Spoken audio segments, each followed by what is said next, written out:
안에서 내부 운동이었죠. 근데 가톨릭은 늘 교권 중심, 교황 중심의 중앙 집권제였는데 가톨릭을 다시 쇄신하자는 운동이긴 하지만 그럼에도 불구하고 그 가톨릭 내부에서 기존의 교권에 저항한다는 점에서는 가톨릭이 좀 위기로 많이 생각한 겁니다. 그래서 지금도 예수회가 지금 지난주에 얘기했던 프리메이슨이나 이런 것들에 예수회가 다 있다 이런 주장을 하는 사람들이 있듯이 프란체스코 교황도 프리메이슨의 수괴다 이렇게 말하는 사람들이 있듯이 그 예수의 출범이 가톨릭 내부의 쇄신운동이지만 동시에 위협이 됐던 거예요. 그러니까 지금 교황 얼마나 잘합니까? 네, 프란체스코 교황이. 그런데 예수의 출신으로서는 두 번째죠, 두 번째. 두 번째? 첫 번인 줄 알았는데.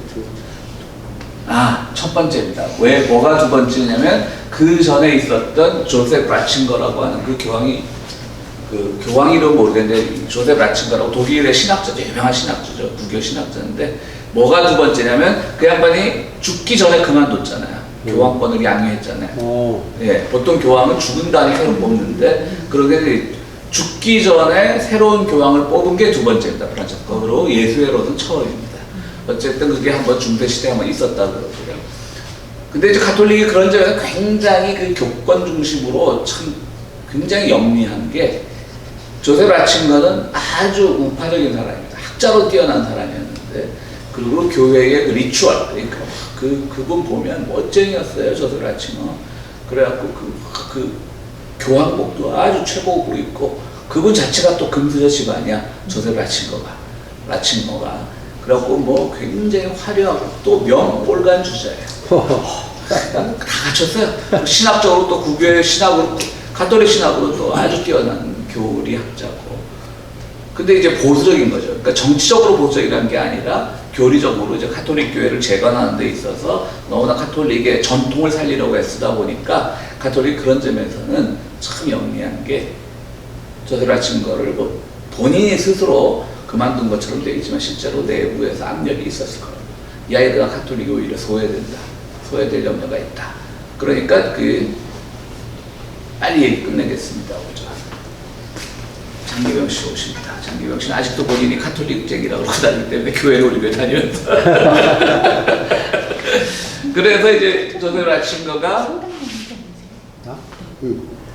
라칭거가 그만두고 프란체스코 교황이 하죠. 프란체스코 교황은 완전히 흑수저 출신이죠. 20살까지 아르헨티나 출신인가요? 브라질 출신인가요? 그 양반이 거기서 나이트클럽에서 기도했다 그러잖아요. 나이트클럽 기도가 뭔지 아시죠? 군기 잡는 사람들 앞에 술 먹고 와서 누가 시비 걸면 그거. 그래서 이제 프란체스코 교황이 왔는데 그때 이제 프란체스코 교황이 예수회 출신인 거죠. 몇 번 말씀드렸지만 한국에서도 그 서강대학교가 예수회 대학교잖아요. 그래서 이제 예수회가 출범한 건 어떤 의미가 있냐면 이제 가톨릭이 경쟁 시장에 뛰어든다는 의미가 있는 거예요. 그러니까 가톨릭은 가만히 있으면 가톨릭의 선교 개념은 우리 영화 미션이나 이런 거 봐서 알듯이 개신교 선교 개념은 1:1 선교예요. 그렇죠? 한 사람을 전도를 해야 돼. 가톨릭 선교 개념은 그 지역에 가서 스페인이나 포르투갈이 한창 힘쓸 때 그 지역에 가가지고 어서 오십시오. 그 지역에 가서 군사력과 함께 이제 그 지역을 접수하고 중앙에 교회를 하나 세우면 그것이 그 지역이 다 선교되었다고 교황청에 보고를 합니다. 근데 그 개념을 깬 게 바로 예수회인 겁니다.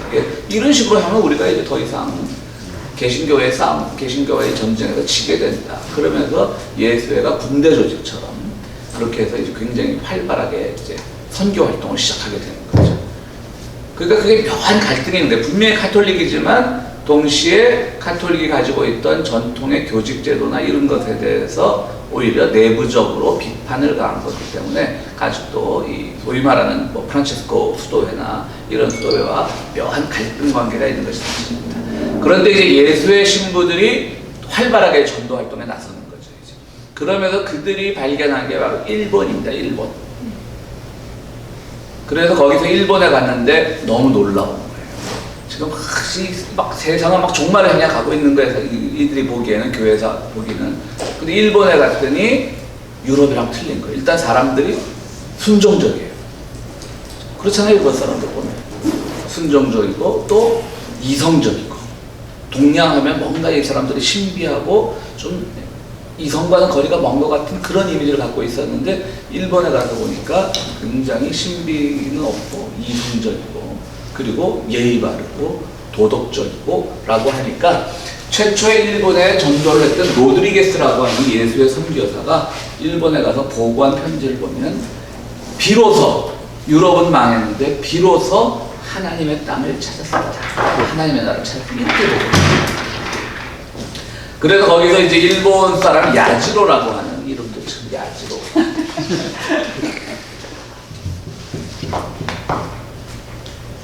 야지로라고 하는 우리 마치 김대건 신부처럼 이제 야지로라고 하는 사람을 이제 로드리게스가 스카우트 해가지고 유럽으로 데리고 와서 신학 공부도 시키고 그래서 이제 로드리게스와 야지로 이런 사람들이 일본 카톨릭의 교시가 된 겁니다. 그러니까 일본 어찌 보면 그때부터 서구인의 눈에 띄었던 건 사실이에요. 우리가 뭐 대원군 뭐 요즘에 와서 다시 그 대원군 시대로 재평가하고 있습니다만 어쨌든 우리는 소위 말하는 중화 사상이 너무 강했죠. 그러니까 이 중국이 우주의 중심인 줄 알았던 것이죠. 그러니까 뭐 우리가 제일 잘하는 게 병자호란 때 그게 뭐냐면 그 어떻게 오랑캐들에게 굴복할 수 있느냐라고 버티다가 결국은 정말 큰 참화를 겪게 됐던 그런 사건도 있듯이요. 우리 중화 사상이 너무 강했던 겁니다. 여러분 우리가 그 병자호란 정명호란 때 혼 오랑캐 호자죠. 그 호란 때 대부분 우리나라 이 유학자들이 만들어낸 개념이 소중화 개념이었다. 작을 소자 써서 소중화. 이제 명나라가 망했어요. 그리고 오랑캐인 청나라가 들어섰어요. 이건 오랑캐 나라야. 그러니까 이 명나라 중심의 중화 사상을 우리가 계승해야 되는 거예요. 그게 참 좀 슬픈 얘기죠. 그러다가 아주 전쟁의 참화도 겪게 되고. 우리 소설가 김훈의 남한사성 같은 거 보면, 최근에 그 영화도 한번 나왔었죠. 한 2년 전인가 남한사성. 거기서 주전파하고, 화친파하고 싸우고 이런 얘기들도 나오는데, 그 김훈의 그 소설 보면 정말 선체로 얼어 죽었답니다. 남한사성을 지키다가. 그러니까 처음 나가도 타령할 거 같게 타령해도 죽겠지. 그때 사병들이 인권이란 게 있겠어요. 무시세들이 있었겠어. 그냥 지키다 서서 얼어 죽는 거야. 그거 어떻게 가능한지 모르겠어요. 그대로 얼어버려 죽어버리는 그런 것이 어느 정도 기록이 있으니까 소설에 그렇게 썼겠죠. 그렇게 아주 비극적인 것을 겪으면서 우리는 중화를 지키려고 했다면 일본은 서구 문명에 대해서 카톨릭 문명에 대해서 너무 개방적으로 빨리 받아들였던 것이죠. 그러면서 그들의 서구 문명을 받아들이면서 이미 임진왜란 때 조총이라고 하는 현대식 무기도 갖게 되는 것이고, 그리고 그 중에 하나가 이제 고니시라고 하는 일본에 우리 임진왜란 때 그걸 우리 왜 배웠죠? 근데 초등학교 때 그죠? 일본의 장군 이름들 그 정도 몰라도 되는데 일본이 쳐들어왔다 이러는데 이쪽은 고니시가 올라오. 고니시가 그 천주교인이었거든. 그러니까 이제 그래서 그때 천주교 군종 신부가 참여를 했습니다. 그리고 천주교 카톨릭 기가 그 고니시 무대 앞에 서 있었습니다. 그러니까 나중에 한 200년 지나서 다시 카톨릭이 전래되었을 때 그것에 대한 거부감을 가진 사람들이 있었다고 합니다. 그래서 이제 일본은 카톨릭을 일찍 받아들이게 되는 것이고요.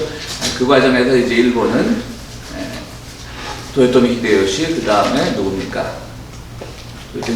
다른 누구죠? 도쿠가와 이에야스. 그런 시대를 거치다가 마지막에 가서 이제 또 대규모 학살극이 벌어지죠. 그러니까 우리 한국도 천주교를 믿다가 많은 분들이 순교하였지만 일본에 비하면 될 게 아니었습니다. 엄청 많이 죽었습니다. 그게 이제 우리가 잘 아는 침묵이나 그런 소설에 잘 나오죠. 예. 그리고 소위 말하는 초상화를 밟으면 이제 살려주고 안 밟으면 죽이는. 그때 이제 포르투갈 신부 하나한테 하나님의 음성이 들리는 거죠. 그 신부가 이제 왜 이렇게 우리에게 비극 속에서 침묵하십니까? 그러니까 그때 하나님이 말씀을 하시는데 이 포르투갈 신부 귀에 들리는 거예요. 밟아라.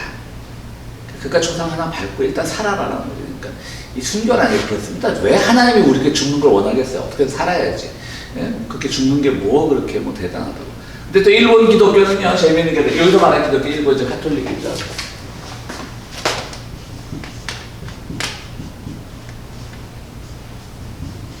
숨겨진 크리스찬, 기리시단이라고 하죠. 기리시단. 크리스찬의 일본식 말입니다. 그리고 익명의 기리시단이 있습니다.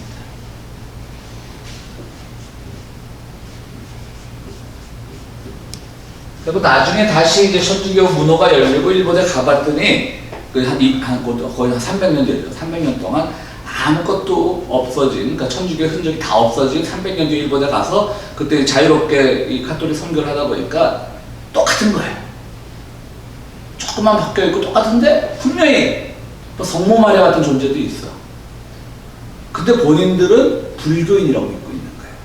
그러니까 맨 처음에 숨어가지고 그냥 절에 숨어서 불교인 것처럼 그렇게 자기들의 신앙생활을 유지해오는 1세대는 걸 기억했겠지. 우리가 이렇게 말만 이렇게 하는 거지. 우리는 실제로 하나님을 믿는 사람들이다라고 하는 거예요. 대로돼서 내려가고 300년 뒤에 가고 지도로 불교인인 거예요. 그들을 이제 익명의 그리스도인이라고 숨겨진 그리스도인은 끝까지 이제 그리스도인을 지켰던 사람들도 있다고 그러더라고요. 숨어서. 근데 익명의 그리스도인은 익명 다른 이름인 거야. 가명의 크리스천이죠. 그야말로 가명을 쓰는 거죠. 그래갖고 그들이 아주 그 교회사, 가톨릭 교회사에서 그 익명의 그리스도인이 아주 재밌는 경우로 보고되고 있습니다.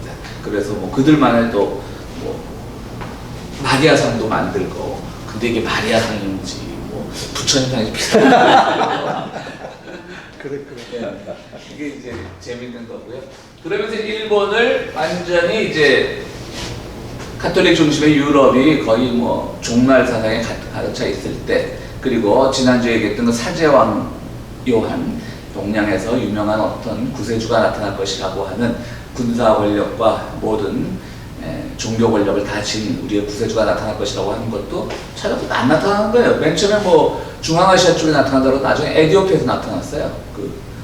에티오피아에 나타난 게 아니죠. 근데 그냥 그 선교사들이 가서 그냥 비슷한 사람을 하나 끄집어낸 거죠. 그래서 마치 그가 사제왕 요한이라 그래서 포르투갈 왕에게 보고도 하고 그럽니다. 그러면서 이제 콜럼버스가 지난주에 얘기했던 콜럼버스가 또 그는 본인이 모세보다 더 뛰어난 인물로 생각을 했던 거예요. 왜 모세보다 뛰어난 인물로 생각했냐면 말했던 그 요아킴, 성부의 시대, 성자의 시대 그걸 했던 요아킴이 말했던 그 종말 사상의 그 끝 지점에 콜럼버스는 자신이 있다고 믿었습니다. 콜럼버스는 요아킴을 알았던 거예요. 요아킴이라는 이름을 알았던 것이고, 요아킴이 바로 요아킴이 말한 성령의 책벌이죠.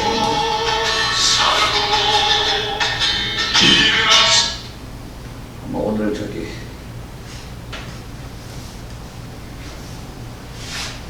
또 AOK가 오늘 뭐 특강이 있어요. 이상열 박사라고 뭐 유네스코 아마 거기 오라는 얘기였습니다.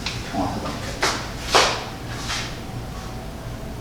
그래서 어쨌든 그 콜럼버스 자기가 모세보다 뛰어난 예언자인 줄 알았고, 이런 시기에 근데 뭐 더 이상의 어떤 것들 가능성은 없어 보일 때 바로 일본이 새로운 그야말로 신천지로 그야말로 새로운 낙원으로, 기독교적인 낙원으로, 가톨릭적인 낙원으로 보이기 시작했던 것이죠. 그래서 지금은 일본의 가톨릭 인구가 한 3% 됩니다. 개신교 인구는 한 1% 정도 되고요. 근데 아주 일본 가톨릭 그래도 세죠. 개신교도 세고 아주 깨끗한. 그러니까 일본 사람들의 그 요즘 우리가 뭐 반일 감정 때문에 그렇긴 한데 뭐 세죠. 사실 약간 뭐라 그럴까 깨끗하죠. 사실 그런 건 있죠. 그러니까 그게 꼭 좋은 것만은 아닌 것 같아요. 그러니까 요번에 그 일본 참의원 선거도 투표율 30%밖에 안 됐다 그러잖아요. 그리고 또 일요일 날 선거를 했고, 우리나라에서 일요일 날 선거하면 큰일 납니다. 주일 성수해야 되는데 일요일 날 그렇구나. 네. 나도 깜짝 놀랐어요. 이렇게 일요일 날 선거를 하나 했어. 근데도 그렇기 때문에 뭐 한 30%의 투표율에서 이제, 그리고 나머지는 그냥 조용한 거예요. 아니 30%밖에 안 됐다고요? 예, 투표율이 이번에 그래요. 오 마이 갓. 우리나라 그래도 많은 거예요. 글쎄. 뭐 요새 60% 넘잖아요. 뭐 그렇죠. 적게 나와봤자 50%대 후반. 우리나라가 그나마 아직도 대의민주주의에 대한 그 신뢰, 좋은 나라예요. 그러니까 뭐 조금 다른 얘기지만 이번에는 그 일본이 큰 실수를 한 것 같아요. 맞아요. 굉장히 잘못한 것 같아요. 네. 그 단순히 뭐 뭡니까 그 불화소설을 수출하지 않는 것 그걸 하는 문제가 아니라 한국 길들이기였던 것이죠. 맞아요. 그래서 길들여질 줄 알았던 것이지 왜냐하면 한국에도 많은 보수 세력들이 있으니까. 그전에 그랬으니까. 예, 예.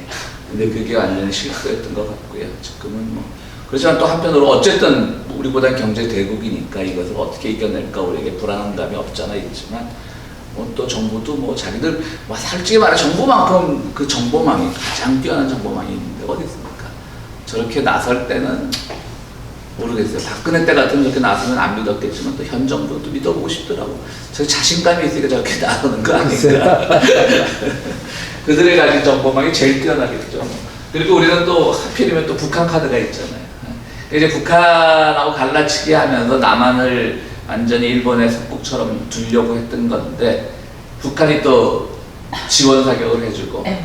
그 북한 중앙방송 뉴스들 보셨죠? 참 그 사람들은 뉴스를 잘 알아요. 가만히 있다. 쪽발이 외놈의 섬나라에서 막 뉴스 공공 뉴스 시간 그래도 속은 시원하더라고요. 맞아 속은 시원하고 요즘 어떻게인가 그 미사일 쐈다는 것도 예. 뭐 다른 걸로 연결시키지만 한국에서는 일본하고 한국과의 관계에 대해서는 연결을 안 시키는 것 같더라고요. 예, 아무래도 조심스럽겠지. 근데 또 아마 한편으로는 또 음모론자 뭐 어쨌든 그 북한이 뮬러 특검 그 사람 청문회 하는 거 그 시점에 맞춰서 쐈다. 트럼프에 대한 또 지원 사격이다. 뭐 이렇게 분석하는 분들이 있더라고요. 하여튼 뭐 특이한 나라. 희한 나라까지. 그럴 수도 있겠네. 미국을 지원했으면 높게 쐈을 거예요. 그렇죠. 더 높이서. 예, 그러니까 높이 그만큼 멀리 가는 거. 네. 이번에는 단거리를 쐈어요. 탄도 그러니까 일본은 들고 까부지만 막 460km 날아가서 일본 신무기로. 그냥 이렇게 탄도 가면 미사일은 잠깐 전화 한번 받겠다. 탄도 미사일은 제재 대상이거든요. 그러니까 크루즈로 했나? 그러니까 크루즈가 아닌데 말은 일반적인 거고 두 번째 말은 높이를 안 떴음에 불구하고 좀 멀리 가는 거를 실험했대요. 그러니까 일반 거 대륙은 그러니까 아니지만 조금 올리고 멀리 가는 거. 그러니까 거리를 본다면 일본 때릴 수 있다는 얘기 아니에요. 460km 날아. 일본은 때릴 수 있다는 얘기 아니에요. 내가 그러니까 생각해봐. 일본이 요즘에 독도 뭐 이거 막 까보니까는 여러 가지가 복합적이고. 분이 한국에서 오신 신부님인데 이번 주 교회도 보십시오. 신부님이 혁신자의 거기서도 신부님들은 또 들어요? 미사 드리는구나. 미사 그린다 그러지. 그 신성국 신부라고 그 카일 858기 그 글쎄, 진작에 그거 오래 알고 해준 분이 이제 다음 주 목요일 날 우리가 특강이라는 게 평화상 특강이라는 게 다음 주 목요일 날 이제 저쪽 좀 넓은 데서 하고 이번 주 썬데이는 그냥 평화주의 설교로 그렇게 하기로 했습니다. 그건 참 특이하대. 그걸 그렇게 꽉 물고 늘어지면서 계속 예. 김현이 그냥 죄송합니다. 좀 딱 보고 한국 번호를 안 받을 수가 없어서 받았습니다. 이게 무슨 얘기했죠?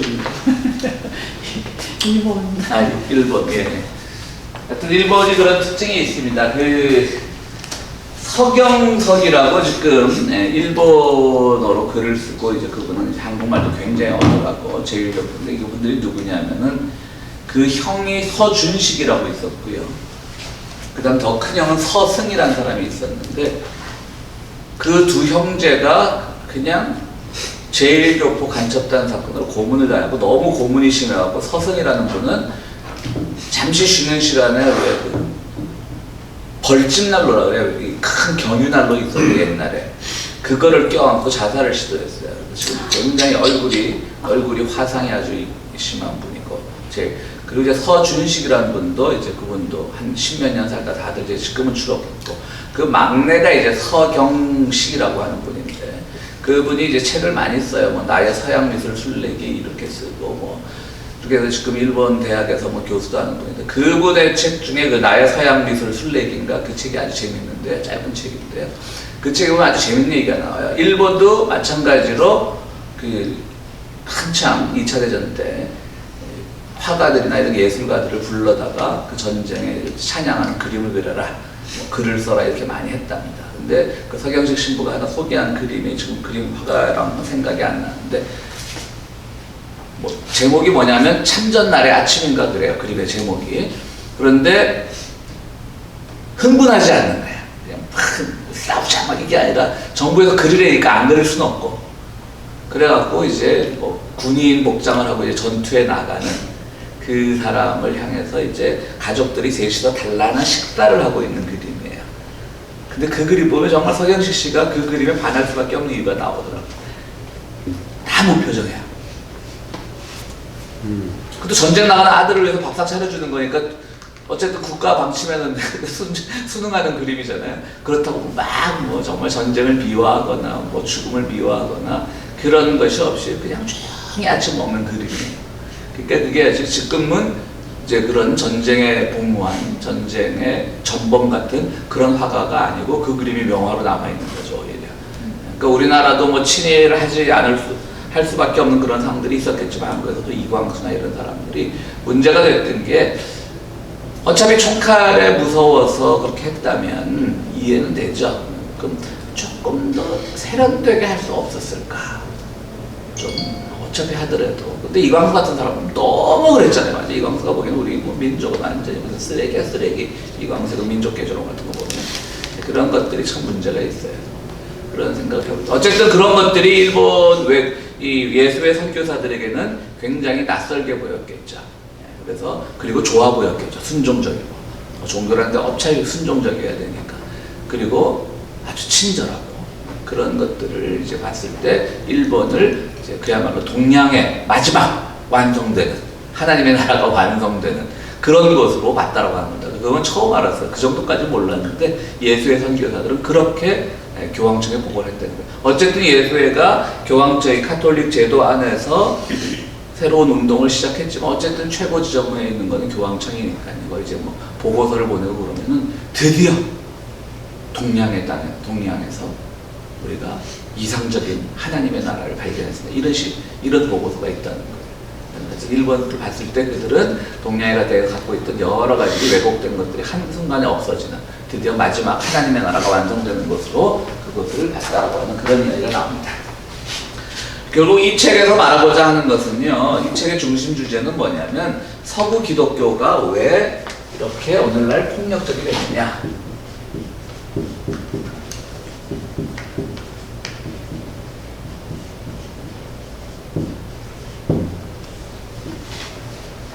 이게 보편주의적 기독교로 만들었던 거예요. 그죠? 우리 이 교재에서 했던 것이 뭐냐면은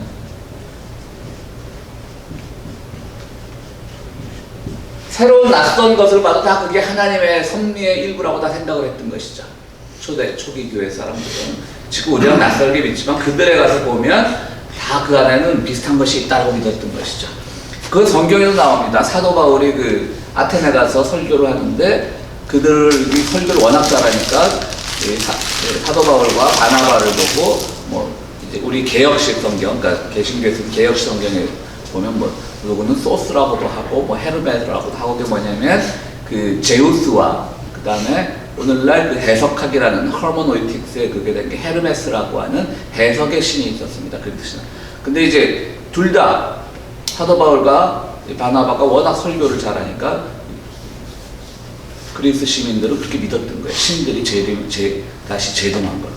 그럴 때 사도 바울이 뭐라고 설교를 하냐면 사도행전에 나오는데요. 16장에 나오는데 이제 당신들이 이때까지는 알지 못하는 신에게 섬겼으나 이제는 그 신의 이름을 알려드리겠다. 그러니까 이 사도 바울 사상 안에도 그런 얘기가 나오는 거죠.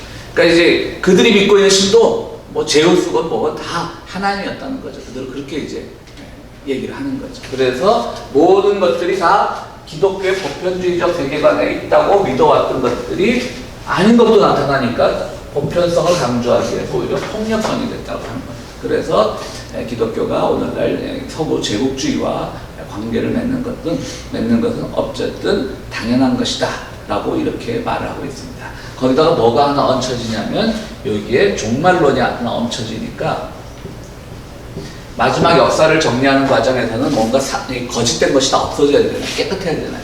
그러니까 종말론이 또 폭력적으로 작동을 하게 되는 거죠. 하나님의 나라가 빨리 와야 되는데 걸거치는 것들이 너무 많아. 그럼 빨리 죽이든지 뭐 어떻게든지 해야 되는 거예요. 그래서 종말론이 또 기독교의 폭력성에 크게 기여를 했다고 하는 겁니다. 그러니까 우리는 기독교 신학을 공부한 사람들한테는 종말론 하면 희망의 상징이거든요. 뭔가 하나님의 나라가 오고, 그러나 그것이 대중들에게 있어서는 굉장히 정치적 함의를 지니는 폭력적인 사건과 어떤 제국주의적 이 시각과 합쳐질 수 있는 그렇게 경험되는 것을 우리는 보아왔던 것입니다. 이분은, 이 저자는 바로 그렇게 종말론적 세계관이 결국 기독교의 폭력성과 마주쳐서 너무나 많은 비극을 불러왔다고 얘기를 하고 있습니다. 그 다음에 또 우리가 계속 얘기했던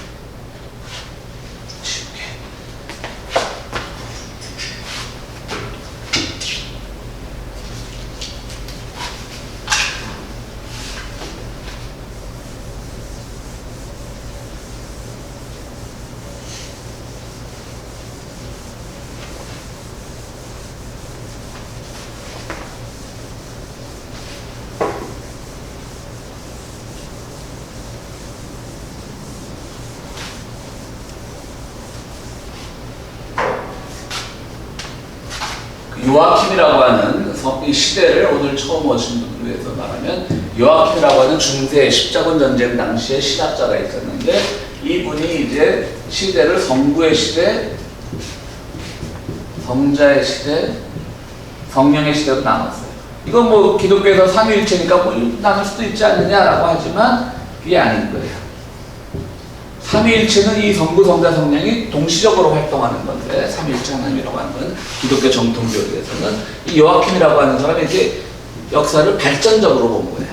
그래서 이것이 하나의 성부의 시대가 끝났고, 구약에서 성자의 시대는 10세기경에 끝났고, 그때부터 성령의 시대가 된, 성령의 시대는 새로운 흐름, 운동, 이런 것이 시작되는 시대라고 그렇게 보는 요아킴의 주장이 있었습니다. 그것을 생각하면서 이것이 수많은 사람들에게 영향을 미쳤다라는 거예요.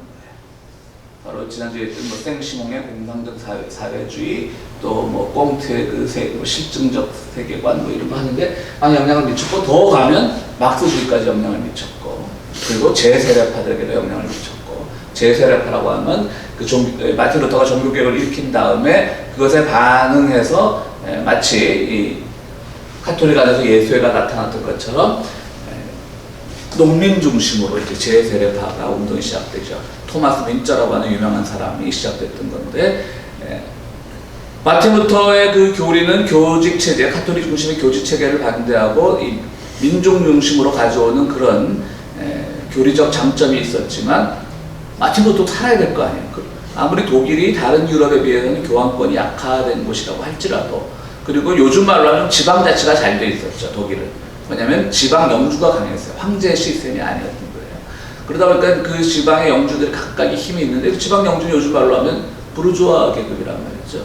근데 그 교황청의 위협에 막아준 사람들이 지방 영주들이에요. 그러니까 루터는 그들의 눈치 볼 수가 없는 거예요. 그들에게는 농노들, 그러니까 농부들이 큰 재산인데, 토마스 민초가 나타나고 나를 좀 도와달라, 같이 혁명을 일으키자라고 하니까 거기서 이제 루터는 좀 한 발을 빼게 되는 거죠. 지가 살아야 되니까, 지가 안에서 자기가 살아야 되니까. 그래서 이제 토마스 민초를 중심으로 민처라고 하는데, 음라우트, 토마스 민처를 중심으로 이제 농민 전쟁이 일어나죠. 우리로 치면 동학 같은 것들이죠. 농민 전쟁이 일어나게 되고, 이것이 엄청난 비극으로 끝나게 되는 거죠. 그러니까 어떻게 보면 루터는 토마스 민처 때문에 살았다고 볼 수도 있어요, 사실은. 그러니까 지금 카톨릭 쪽에서도 또 지방 영주 쪽에서도 동시에 공격을 받는 거죠. 이미 루터는 보호막에 튼튼하니까 루터를 칠 수 없으니까 루터의 일파로 보이는 이 사람들을 카톨릭 세력에서도 쳤을 거고, 또 새롭게 출발한 프로테스탄트, 즉 개신교 세력에서도 이 토마스 민처를 쳤을 거라고 해요. 특히 이 사람들이 주장한 건 뭐냐면 제세례파, 그러니까 아나바티스트라고 그러죠. 유아 세례를 인정하지 않고 자기의 결단에 자기가 스스로가 세례를 받게끔 마음이 섰을 때 세례를 받아야 된다라고 하는, 그야말로 성령의 제3시대랑 그림이 너무 똑같은 거죠. 성령의 제3시대가 뭐예요? 자기 결단이 중요한 시대가 온다는 거예요. 성령의 도움을 받아서. 그러니까 전통적인 그 카톨릭 신학도 뭐 개신교 신학도 마찬가지고요. 말씀드렸듯이 니케아 종교회의에 그것을 공유하는 거니까요. 사도신경, 사도신조라고도 하죠. 그 사도신조를 공유하는 사람들이니까 그 하나님 중심의 삼위일체 하나님 중심이었고 그 다음에 인간의 원죄설을 강조하다 보니까 인간은 날 때부터 죄인인 거예요. 그렇기 때문에 그 당시 유아 사망률이 얼마나 높았겠어요. 그럼에도 불구하고 미처 세례를 받지 못하고 죽은 유아는 그러면 구원을 받느냐? 라는 것을 어거스틴, 그러니까 이 소위 말하는 서구신학의 기초로 했던 어거스틴한테 질문을 했을 때 어거스틴은 지옥 간다. 그러니까 한 2, 3일 말씀, 뭐 낳자마자 죽는 아이들도 많았을 거고요. 그러니까 그게 또 이제 서구신학의 폭력성이라고 비난들은 하는데 따지고 보면 그 말을 할 때 어거스틴들 마음이 편했겠어요. 근데 인간의 원초적 죄성을 얘기하다 보면 그게 무너지면 기독교 자체가 무너지는 거예요, 사실은. 그러니까 그런 또 그 사람 나름의 고충이 있었겠죠. 그러고서 어거스틴도 결국은 나중에 하나님을 결정하신다. 어쨌든 지옥에 간다라고 말을 하죠. 그러니까 이제 토마스 민처 같은 사람들은 그거 틀렸다. 완전히 자기가 성인이 돼서 스스로 결단할 나이가 됐을 때 세례를 다시 받아야 된다는 거죠. 그러니까 그 당시는 다 유럽 세계는 다 왜 제세를 받았냐면 유럽 세계는 다 받았으니까 낳자마자 유아 세례를. 그러니까 다시 받아라는 이들이 결단이 섰을 때 이렇게 되는 것이고 그것이 이제 카톨릭 용어로는 견실례라고 하고요.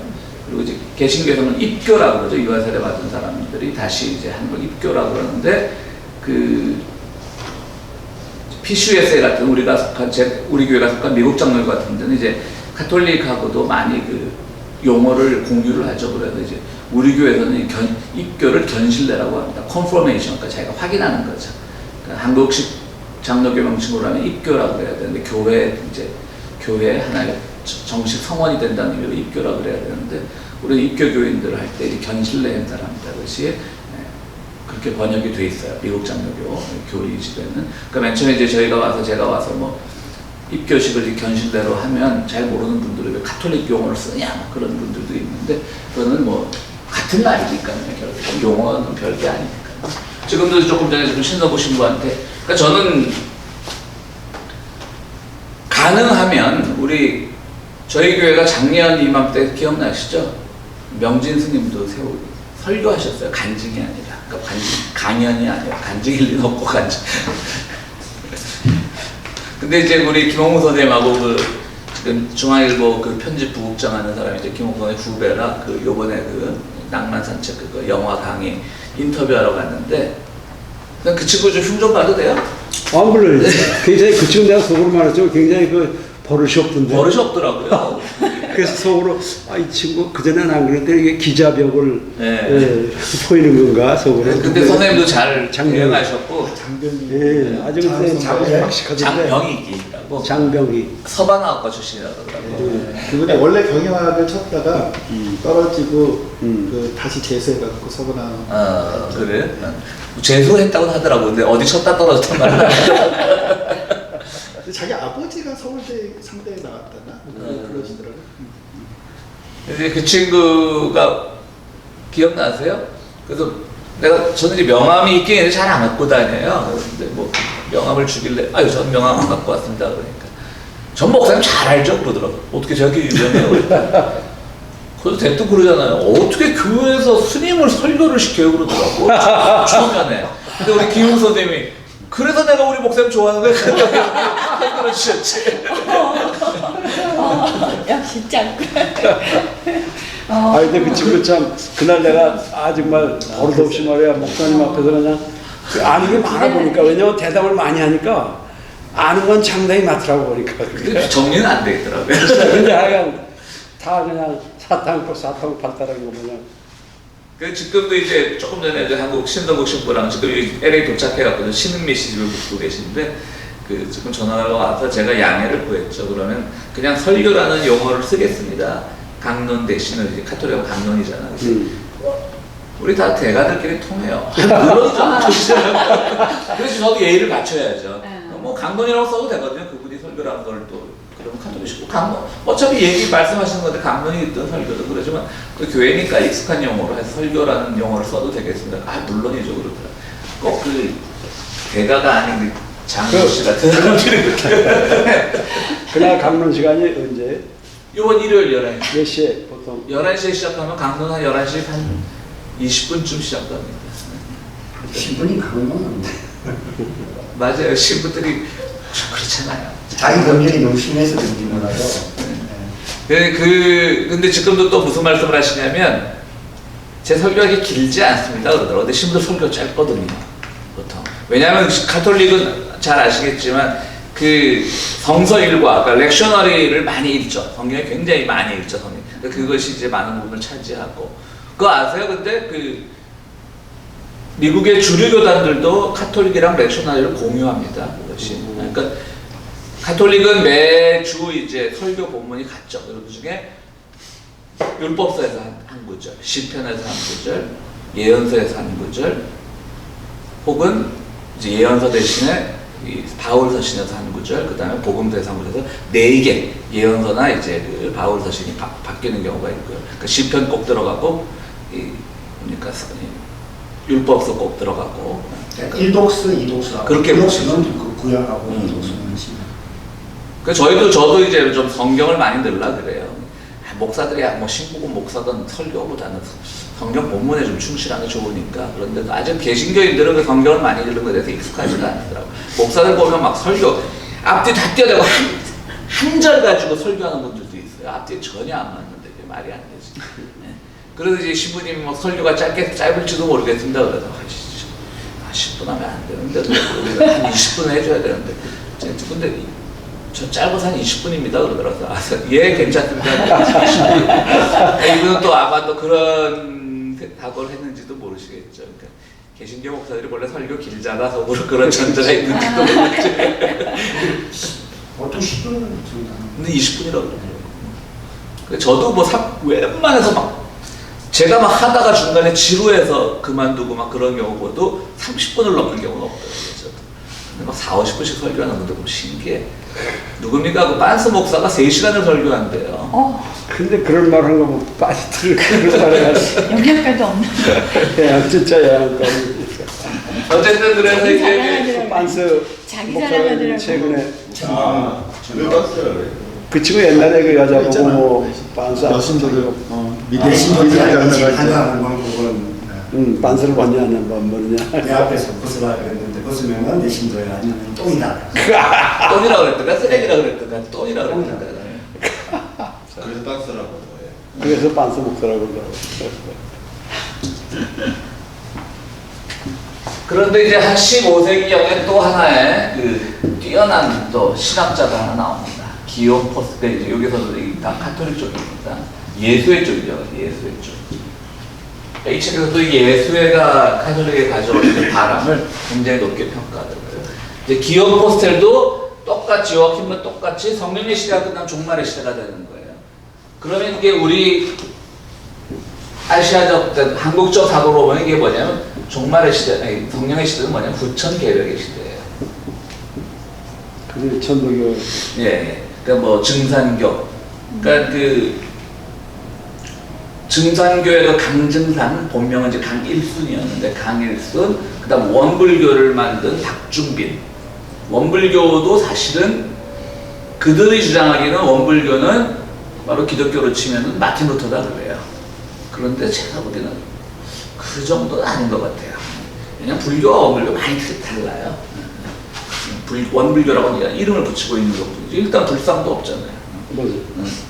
근데 이제 그 원불교를 만든 박중빈, 그 다음에 강증산, 증산교를 만든 강일순, 증산 강일순 같은 분들이 대부분 그 동학의 접주 출신들입니다. 그러니까 동학군의 뭐 한 대대장 정도 하던 사람들입니다. 그러다가 이제 동학이 다 분열되면서 그 이제 새로운 자기들만의 새로운 종교를 만들게 되었던 것이죠. 그런데 이 기욤 포스텔이라는 사람은 뭐 어떻게 이제 이 요아킴은 성령의 제3시대로 종말로 내는 기욤 포스텔은 점성술로 하늘을 보면서 점성술적 종말론을 만들어냅니다. 그러니까 둘 다 종말에 대한 그것이 굉장히 강했던 것이죠. 여기서 후천개벽이라 하면 선천의 반대말입니다. 후천은. 그러니까 하나님이라고 하면, 그러니까 예를 들어서 뭐 우리가 하나님이라는 개념을 알고 있었건 몰랐건은 떠나서 하나님이라고 하면 이미 예전에 만든 거야. 천지를 창조한 거야, 하나님이. 그러니까 선천이죠. 앞설 선자에서. 선천의 시대인데 후천의 시대는 뭐냐면 그 선천은 틀렸다는 거죠. 새롭게 개벽을 해야 된다는 거죠. 그래서 후천이 이렇게 새로운 세상이고, 그렇기 때문에 여기서는 양보다는 한국식으로 말하면 음이 강조가 됩니다. 그럼 자연스럽게 여성이나 민중들의 그 목소리가 커질 수밖에 없고 그들의 권익을 많이 보호하게 되는 거죠. 그게 따지고 보면 성령의 시대가 바로 그런 시대를 말합니다. 근데 기온포셀이라고 하는 사람은 또 그 점성술을 통해서 종말을 보고자 하는 어떤 우주의 흐름을 통해서 종말을 보고자 하는 그런 것으로 이제 두 사람이 오늘날 서구의 신학의 가장 밑바닥에 있는 사람들이라고 실제로 얘기를 하고, 저도 뭐 요아킴이라는 이름은 이미 알고 있었지만 말씀드렸듯이 서남돈이라는 한국 신학자가 이제 그의 논문에서 한 70년대 후반에 처음 소개하면서 알게 되었지만, 이렇게까지 요아킴이라고 하는 그 중세 신학자가 큰 반향을 일으키고 큰 영향을 일으키고 있는지는 몰랐습니다. 그러면서 이제 이 책에서는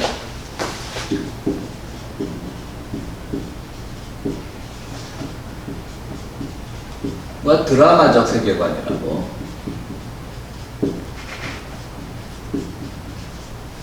객관적 세계가 드라마적 세계관인데, 이 보통 그 서구의 역사는 객관적 세계관, 좀 실증적인 객관적 역사관이 중심이 되어 있는데, 그 기욤 포스텔이나 요아킴을 통해서 드라마틱해졌다는 거예요, 역사관이. 그러니까 이제 그야말로 언제 이 시대가 끝나고 언제 새로운 시대가 올 것인가, 하늘의 움직임이 어떻게 우리를 바꿔놓을 것인가 하는 그런 드라마적 세계관이 결국은 이 동양에 대한 신비와 결합되면서, 동양적 신비와 결합되면서 서구의 기독교도 드라마적 세계관을 갖게 되었다라고 하는 것이 이 저자의 주장입니다. 잠깐 쉬었다 하겠습니다.